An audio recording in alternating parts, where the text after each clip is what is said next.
నమస్తే రమగారు. నమస్తే జయ. రమగారు, తెలివిగల్ల వాళ్ళు, తెలివి తక్కువ వాళ్ళు, ఇలాంటివి మనం చాలా కథలు చెప్పుకున్నాం. తెలివిగల్ల వాళ్ళ కథ చెప్పండి రమగారు. ఒక తెలివి గలవాడి కథ ఆ, చెప్తా. ఒక ఊళ్ళో ఒక మోతుబరి ఒక ఆయన ఉన్నాడు. తాకట్టులో ఉన్న బంగారాన్ని విడిపించి ఆ రోజు ఆన్లైన్ రేటుకే మేము కొంటాం. Sharma gold company. మోతుబరి అంటే భూస్వామి, ఎక్కువ పొలాలు ఉన్నాయి, పెద్ద ఇల్లు వాకిలి ఉన్నాయి, తోట దొడ్డి కూడా ఏవో ఉన్నాయి. అమ్మాయికి పెళ్ళి అయిపోయింది. అయితే పండక్కి అమ్మాయి అల్లుడు వస్తామని కబురు చేశారు. ఈయన కొంచెం పిసినారు వాడు. ఇంట్లో పెద్దగా పనివాళ్ళు లేరు. పొలం పనులలో పాలేళ్ళు ఉన్నారు, కానీ చేతి సాయానికి ఇంట్లో మనుషులను పెట్టుకోవాలి. ఆవిడే ఏదో చచ్చి చెడి చేసుకునేది. బట్టలు ఉతికే వాళ్ళు ఉన్నారు, కానీ ఇళ్ళ దగ్గర ఉతకరు, బట్టలు మోసుకుపోతారు. ఇంట్లో ఎవరు ఉండరు. ఈయన ఏమనుకున్నాడు, అల్లుడు కొంచెం పెద్ద ఉద్యోగస్తుడు. అల్లుడు గారు వచ్చేసరికల్లా ఇంట్లో ఒక మనిషి ఉంటే బాగుంటుంది, ఎవరైనాను. ఒక కుర్రాడు చేతి కిందకి పెళ్ళయి ఒక 6 నెలలు 10 నెలలు అయింది. ఇప్పుడే వస్తున్నారు ఫస్ట్ టైం.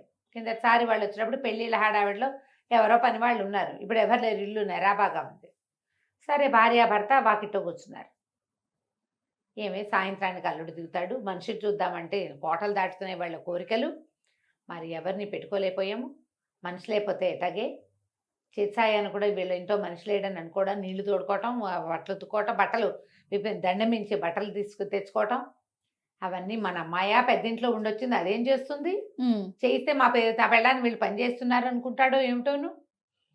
పనివాళ్ళు లేరు, ఎటాగే అని మాట్లాడుకుంటున్నారు. సరిగ్గా ఇది వీళ్ళు మాట్లాడుకునే టైం ఏమిటి, ఉదయం 12:30 1 గంట వేళ. అయితే ఒక బిచ్చగాడు ఎవరింటోనో మజ్జిగన్నం తినేసి వచ్చి వేడిగా కాళ్ళు కాలిపోతున్నాయని వీళ్ళ పంచన ఒక పక్కకి నిలబడ్డాడు, నీడగా ఉన్న చోట.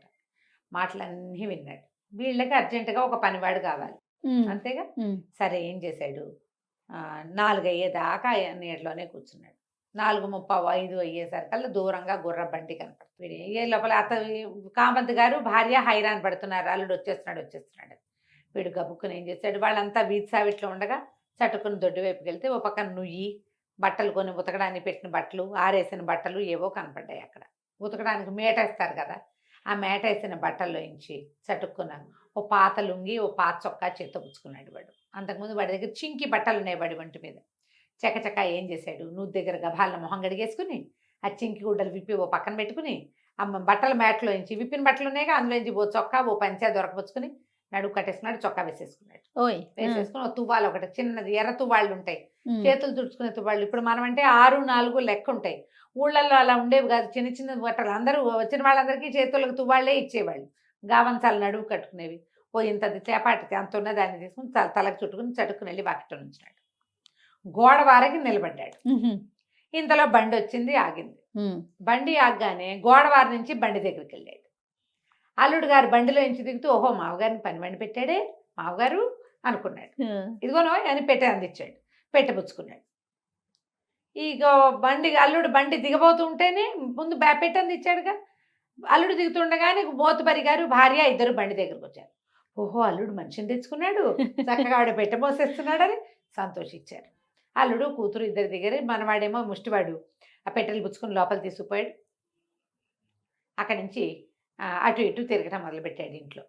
వీళ్ళు విప్పేసిన బట్టల్లో నుంచి బట్టలు ఎవరైనా వేసుకొస్తారని ఏం ఊహించారు.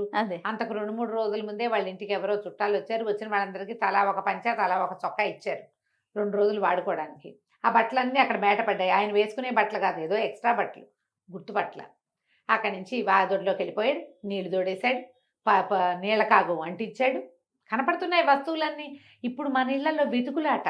అవును, ఏమి ఎక్కడ పెట్టారు, ఈ డ్రైవర్ ఆ డ్రైవర్ లాక్కుంటాం మనం కదా. పైగా బాటిల్స్ అన్నీ ఒకేలా ఉండి ఏ డబ్బాలో ఏముందో తెలీదు.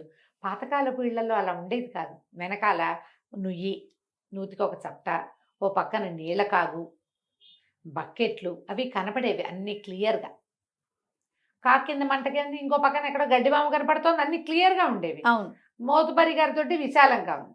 అంతకుముందు ఓ ట్రిప్ వెళ్ళాడు కదా, వీడికి తెలుసు. చటుకున అమ్మగారు నిప్పెట్టివ్వండి అని పొయ్యి వెలిగించాడు గబగబా. మరి వీళ్ళు కాళ్ళు చేతులు కడుక్కునేసరికి పొయ్యి వెలిగించాడు. సాయంకాలం స్నానానికి నీళ్ళు పెట్టాడు, నీళ్లు తోడాడు. అల్లుడు గారు స్నానం చేశారు. ఆ పని ఈ పనికి ఆయన పిలిచినా పలుకుతున్నాడు, వీళ్ళు పిలిచినా పలుకుతున్నారు. అల్లుడు గారితో వచ్చినటువంటి పనివాడు కాబట్టి ఆ మోతుబరి గారు కూడా ఎహాయ్ వహాయ్ అని వదిలించకుండా ముద్దుగా చూశారు. ఓకే. కొంచెం మర్యాదగా చూశారనమాట. మళ్ళీ అల్లుడు గారి పనివాడు కదా, అక్కడి నుంచి అల్లుడు గారు కూడా తన కోసమే మామగారు మా ఇంట్లో పనివాళ్ళు లేరని భార్య ఆల్రెడీ చెప్పింది. తను వస్తున్నారనే పనివాడిని పెట్టాడు కాబట్టి వాడిని కొంచెం గౌరవంగా చూశాడు. నువ్వు కూడా అన్నం తినబోయి, నాన్న ఇందులో అన్నం పెట్టేటోయి నీకు అలాంటివి కనుక్కున్నాడు. రాత్రి వీళ్ళ భోజనాలు అయ్యాక వీడు కూడా పంచలో చక్కగా ఆకేశారు. సరసోపేతంగా అల్లుడు వస్తాడని అరిసెలు గిరిసెలు ఉండారు, అవి 2 వడ్డిచ్చారు, తిన్నాడు. మర్నాడు ఉదయం కథ అంతా నడిచింది. అల్లుడు గారు ఎక్కడో మీటింగ్కి వచ్చి ఒక్క రోజుకి వీళ్ళ దగ్గరకు వచ్చాడు. ఓహో. అల్లుడు గారికి ఒళ్ళు పెట్టడానికి నూనె రాయడానికి చాకలిని పిలిపించారు. ఆయన సాయం మనవాడు వేడి నీళ్ళు గిన్నెలతోటి మయ్య గారి నెత్తి మీద నీళ్ళు పోసి గందరగోళంగా రాచ పనులు మర్యాదలన్నీ చేశారు. అన్ని మర్యాదలు చేశాడు మనవాడు, పని ముష్టివాడు. వీళ్ళు ఏమనుకున్నారు, చెప్తున్నాక వాళ్ళు వీళ్ళని వీళ్ళ వాళ్ళని అనుకుంటూ ఉన్నారు. సరే మధ్యాహ్నం భోజనం అయింది, బోళ్ళని పిండి వంటలు వండారు. ఎవరో సాయం వంట ఆవిడ కూడా వచ్చింది చక్కగా.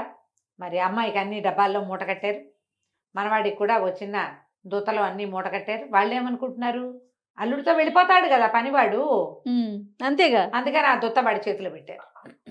అల్లుడు ఏమనుకున్నాడంటే వాడు ఇంటికి పట్టుకెళ్ళడానికి పెట్టారు, పాపం వీడు రాత్రి మన ఇంట్లోనే ఉండిపోయాడు అనుకున్నారు. మొత్తానికి అన్నీ అయిపోయినాయి. సాయంకాలం 4 అయ్యేసరికల్లా పక్క ఊళ్ళో మీటింగ్ కదా అల్లుడు గారికి, ఆయనేమో ఒక బండి ఎక్కాడు. కూతురు ముందు బండి ఎక్కింది, పిల్లకి పసుపు రాశారు, కొత్త చీర కట్ట పెట్టారు, అల్లుడు గారికి కొత్త జామారు అవి సమర్పించారు. అక్కడి నుంచి మన ఒక కొత్త తువ్వాలు తీసి ముష్టివాడి చేతిలో పెట్టారు. పండగ అల్లుడు వచ్చాడు, పండగ వచ్చింది కాబట్టి వాడికి కూడా పెట్టాడని వీళ్ళు అనుకున్నారు, కూతురు అల్లుడు. అంటే బండి ఎక్కారు. బండి ఎక్కగానే ఆయన ఏం చేశాడు, అదే బండి ఎటా వచ్చింది వాళ్ళకి, గుమ్మానికి బండికి కొంచెం గ్యాప్ ఉంది. ఈ గుమ్మం మీద అరుగుల మీద అత్తగారు మావగారు నుంచున్నారు. కింద ఒక్క రవ్వ బురదగా ఉంది, మీరు ఎందుకండి నాన్నారు, పైనే ఉండండి, బురదలోకి వస్తున్నారు మీరు, మాకంటే తప్పదంది కూతురు. వాళ్ళిద్దరూ గట్టి మీద నిలబడ్డారు. బండి ఒక్క రవ్వ ఈ బురదలు ఎందుకు, ముందుకు దిగి అన్నాడు ముష్టివాడు. బండి బాగా ముందుకు తీస్తే ఒక బారెడు దూరం ఉంది. ఆయన అల్లుడు గారు బండికి, శభాషోయ్ చాలా సహాయం చేసావు, చక్కగా నువ్వు ఉండటం వల్ల మతారింట్లో మంచి ఫీల్గా ఉంది, ఏదో రూపాయి ఎంచుకొని రూపాయి చేతులు పెట్టాడు. అత్తగారు మామూలు ఏమిటో ఇస్తున్నాడు అల్లుడు, పనివాడికి ఏమి ఇస్తున్నాడు అని చూస్తున్నారు. ఆ రూపాయి జేబులో పెట్టుకుని అమ్మగారు దుత్తాను కొత్త తువ్వాలు ఇచ్చింది కదా, అవి 2 అరుగు కోసం పెట్టాడు. దుత్తా తువ్వాలు పుచ్చుకుని పనివాడు ముష్టివాడు వెళ్ళిపోయాడు. మరి దాని బట్టి నడిచేశాడు. బండి కదులుతుంటే, ఏమండి మీరు రూపాయి ఇస్తున్నారు, మీరేమో మా అమ్మ వాళ్ళు మీతో పాటే వచ్చాడని వాళ్ళు భావిస్తున్నారండి, అందుకే మా అమ్మ అవన్నీ ఇచ్చిందంటే ఏమో అని వీళ్ళిద్దరు నవ్వుకుని వెళ్ళిపోయారు. అత్త కొడుకు కూతురు అల్లుడు. ఈ పైన నుంచున్నారు పెద్ద జంట, వాళ్ళిద్దరు నిర్ఘాంతపై చూస్తారు. ఇదేమిటి అల్లుడు గారు పనివాడికి రూపాయి ఇస్తున్నాడు, వాళ్ళ పనివాడికి ఎందుకు ఇస్తున్నాడు అని. అల్లుడు గారు బండి ఓవైపు, ముష్టివాడి ఇంకోవైపు పోయాక వాళ్ళకి అర్థమైంది, ఓరిని వీడు ఎక్కడి నుంచి వచ్చాడు, వాడు వీళ్ళవాడు కాదు వాళ్ళవాడు కాదు. ఆ పూటంతా వాళ్ళ ఇంట్లో ఉండి ముందు రోజు సాయంత్రము మర్నాడు పొద్దున షడ్రసోపేతంగా భోజనం చేసి ఓ తువ్వాలు ఒక స్వీట్ల దుత్తా కూడా పట్టుకుని ఓ రూపాయి సంపాదించుకుని ముష్టివాడు తెలివిగా తన దారిని తను వెళ్ళిపోయాడు. స్వయం సేవకుడు అంతే కదా, తన పని తను చేసుకొచ్చేసాడు అనమాట. వెళ్ళిపోయాక వాళ్ళకి అర్థమైంది, ఆయన కేకేయటానికి కూడా వీళ్ళేది, కిందంతా కొంచెం బురద ఉంది, ఆయన ఏమో గట్టు మీద ఉన్నాడు, ఆ గట్టు దిగి మెట్లు దిగి వచ్చే లోపల వీడు వెళ్ళిపోయాడు. సందు దాటేశాడు. తెలివి గల వాళ్ళ పని, ఎక్కడ ఇబ్బంది పడకుండా తను ఏం చేయాలనుకున్నాడో చేసేసుకోవటం. ఈ తెలివి గల వాళ్ళ మీద ఎప్పుడో చదివింది ఒక విషయం చెప్తా, చిన్న మ్యాటర్. రైతు బజార్లో అప్పట్లో బజార్ 5 పైసలకి కొత్తిమీర కట్టే మంది ఒక ఆవిడ, అబ్బాయి కాదండి 10 పైసలు కొత్తిమీర కట్ట అన్నాడు. అయిందా, ఈవిడ కొంచెం ఏం చేయాలో తెలియదు, పక్కన ఒక ఆయన 10 పైసలు ఇస్తున్నాడు వాడికి. ఆవిడ ఏం చేస్తుంది, చొరవగా 10 పైసలు తీసుకుని ఆ 15 పైసలకు 2 కట్టలు ఇవ్వబోయి అని ఆ 15 వాడి చేతిలో పెట్టి 2 కట్టలు తీసుకుని ఈయనకో కట్ట తనకో కట్ట తీసుకుంది. చూడండి ఎంత తెలివో కదా, 2 కట్టలు తీసుకున్నాం 15 పైసలకి ఇవ్వు. అదే తెలివి కదా, అదే ఇవి తెలివి గల వాళ్ళ లక్షణాలు. ఎక్కడికైనా వెళ్తే మన పని మనం ముగించుకోవాలి, తెలివిగా ముగించుకున్న దగ్గర అక్కడ కూడా వాళ్ళ కోసం వీళ్ళ కోసం వెయిట్ చేయకూడదు. మనది మనం తినేసి వచ్చేసాలి ఫస్ట్. ఊళ్ళలో చెప్తారు వేడన్నానికి ముందు వేడి నీళ్ళకి వెనకాల అని. ఓహో, సో పంక్తి భోజనాలు ముందు వెళ్ళిపోవాలి. ఇప్పుడు పంక్తి ఎక్కడ ఉంది, అదే కదా, పంక్తులు లేవు కదా. మామూలు పంక్తులు లేకపోయినా ఈ బఫే సిస్టమ్ లో కూడా చివరికి ఏం మిగలవు. ఐస్ క్రీమ్ అయిపోయింది, కిల్లీలు అయిపోయినాయి అంటారు. అందుకని ముందేళ్ళు తినేస్తూ ఉండాలి తెలివిగా, మనం చూసుకోవాలి. మనం ఇంటికి. నమస్తే రావు గారు. నమస్తే.